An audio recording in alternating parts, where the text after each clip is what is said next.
আসসালামু আলাইকুম বন্ধুরা, সবাই কেমন আছেন? আশা করি সবাই ভালো আছেন।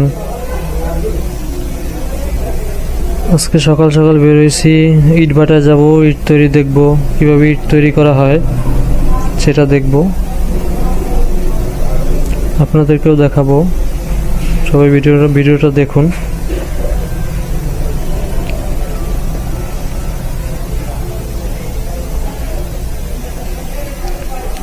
এটা আমাদের বরিশাল ইউনিভার্সিটি, আমার বাসার খুব কাছেই একদম।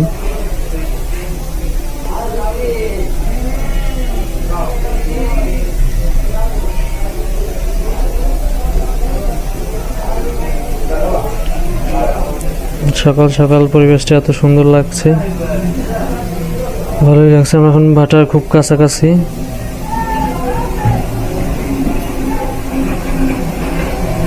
এই যে আমরা ভাটায় চলে এসেছি, নতুন নতুন ইট তৈরি করে রাখা হয়েছে। এই যে দেখুন, ইট তৈরিতে যেই মাটিটা ব্যবহার করা হয় সেই মাটিগুলো, এই মাটিগুলা কেটে কেটে তারপরে মেশিনের মাধ্যমে ইট তৈরির যেভাবে প্রসেস করা দরকার, যেরকম মাটিটা দরকার মসৃণ, সেরকম মসৃণ করা হয়। সেটা আবার ট্রলি ভ্যানের মাধ্যমে যারা ইট তৈরি করে সেইখানে নিয়ে যাওয়া হয়। এই যে দেখুন কিভাবে মসৃণ করা হচ্ছে মাটি।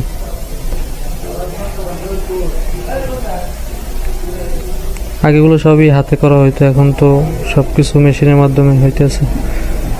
কদিন পরে ইটটা তৈরিও করবে মেশিনে, এখনো অনেক জায়গায় করে, কিন্তু সব ভাটাগুলাই করে না। আসলে যেখানে হাতে তৈরি করে এগুলো দেখতে অনেক ভালো লাগে।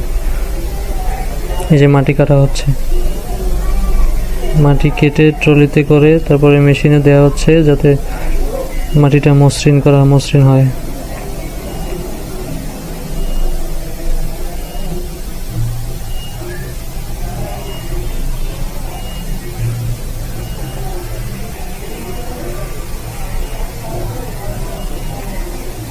মসৃণ মাটিটা ট্রলি ভ্যানের উপরে আসছে। এই যে এটাকে আবার যতটুকু পরিমাণ নেয়ার ততটুকু পরিমাণ নিয়ে যারা ইট তৈরি করে তাদের কাছে নেওয়া হয়। এই যে ভ্যানে করে নিয়ে যাওয়া হচ্ছে।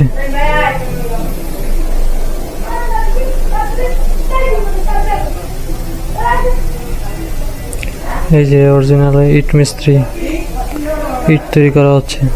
দেখুন কিভাবে ইটটা তৈরি করা হয়। আসলে এগুলোই দাঁড়ায় দাঁড়ায় ঘন্টার পরে ঘন্টা দেখতে ইচ্ছা করে। মানে এদের হাত পুরোপুরি মেশিনের চেয়েও খুব দ্রুত, মেশিনের মতোই কাজ করে এদের হাত। প্রতিদিন এরা একদিনে, আমি জিজ্ঞেস করছি, একদিনে 5,000 ইট তৈরি করে।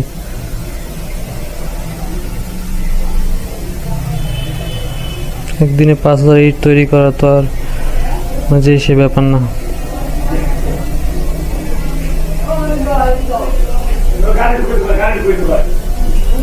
দেখুন কিভাবে তৈরি করা হচ্ছে ইট, কি দ্রুত ভাবে করা হচ্ছে।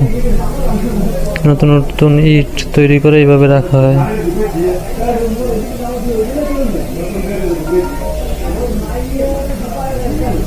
কিভাবে সাজাই রাখছে ইট।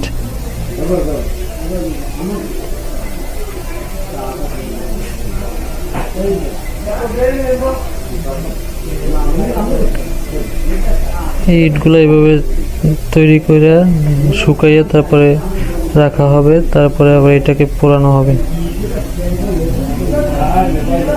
পোড়ানোর পরে এটার মধ্যে থেকে আবার 1 নাম্বার 2 নাম্বারের ইট বের হবে, সেগুলোকে আবার আলাদা করা হবে, তারপর বিক্রির জন্য।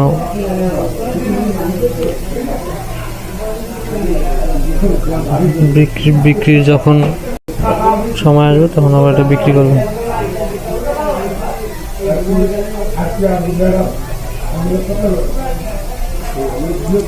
কতটা চালু, কতটা দ্রুত, এটা আসলে না দেখলে বোঝা যায় না।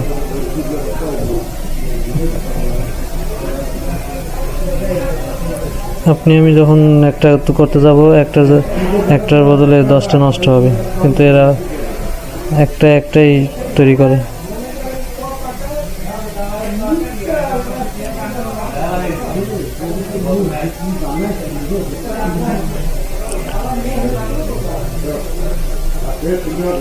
বন্ধুরা সবাই ভালো থাকবেন, আসসালামু আলাইকুম।